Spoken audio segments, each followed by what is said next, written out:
Se pravi, na današnjem predavanju o Centru za kreativnost smo se pogovarjali o bookingu. Zelo pomembna je razlika med managementom in booking agentom. V osnovi je razlika ta, da je management ta, ki potrjuje stvari za artista, booking je pa ta, ki je v bistvu vez med organizatorjem in artistom. Se pravi, da je booker ta, ki pripravi pogodbo, ki poskrbi za vse stvari v pogodbi, da bo štimale, da ko bo artist prišel na neko prizorišče, da bo tam lahko, tako kot je njegova naloga, izvedel tisto, kar počne. Booker je v bistvu ta, ki presodi, a je neko prizorišče pravo za tega artista, a je to nek sklop prizorišč in recimo booker je ta, ki managementu pošlje v odobritev neke vizualije tega dogodka. Takrat se recimo šele vključi management. Booker je tudi ta, ki po predhodnem seveda posvetu z artistom določi nek honorar in ga potem proda naprej.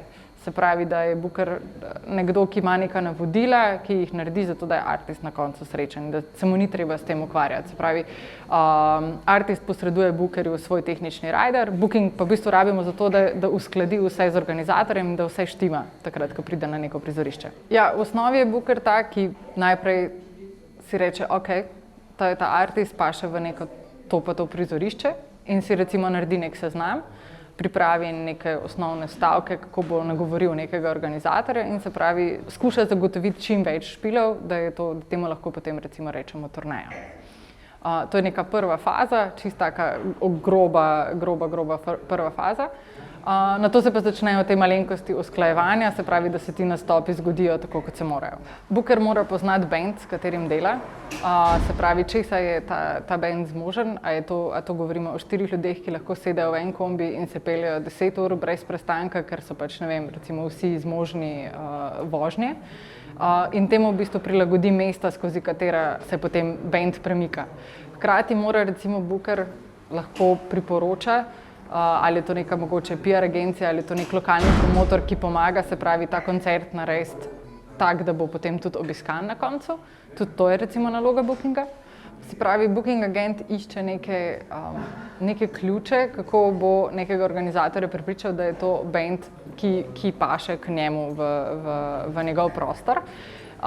In ko mu to na nek način uspe, v bistvu dopolnjuje vsako mesto za mestom, da to na nek način združi v neko turnejo. Ne.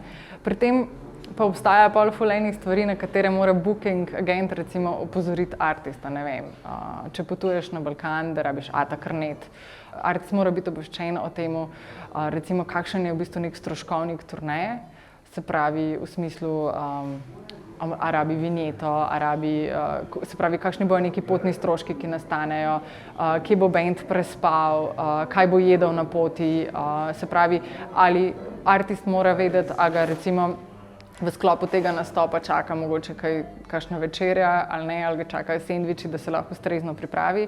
Booking je ta, ki v bistvu ve, ali je artist zmožen odigrati 5 koncertov zapored, pa rabi en dan prost, ali je sposoben odigrati 10 koncertov. Se pravi, to gre za neko navezavo med bookingom in artistom. In potem se pravi pač pomembna stvar, ki je pač ta stroškovnik. Ne? In stroškovnik je ponavadi ta, da si vsi želimo na nek način, da pridemo nazaj z ne prevelikim minusom oziroma da je pač čim večji zaslužek, kar pomeni, da je treba predvideti, da se bo recimo prodajal merchandise, kakšen merchandise bo vzel band sabo, kakšno bo konec koncev, kakšen bo kombi, ali bo to lahko samo avto, s katerim se bo odpravil na to turnejo, ali bo to turbus. Skratka, pač mora predvideti neke stvari, na katere mogoče artist kot sam nima nekega vpliva oziroma tudi mu na nek način ni treba vedeti nekih stvari. Prav tako, ne vem, se mi zdi pomembno še to, da booking opremi artista z vsemi podatki, kdaj je treba biti, kje. Se pravi, kdaj je get-in, kakšen je backline, ki čaka artista v nekem klubu, a je artista, ki potuje recimo z svojim backlinom. Fino pa je, da se te informacije posredujejo artistu. Recimo jaz priporočam, da se recimo cel scenosled turneje pošlje vsem članom benda, zato da lahko v kateremkoli trenutku turneje vidijo v bistvu, kje so, kam grejo. Da že naprej narediš čim več situacij, ki bi lahko bile nepredvidljive. Ne?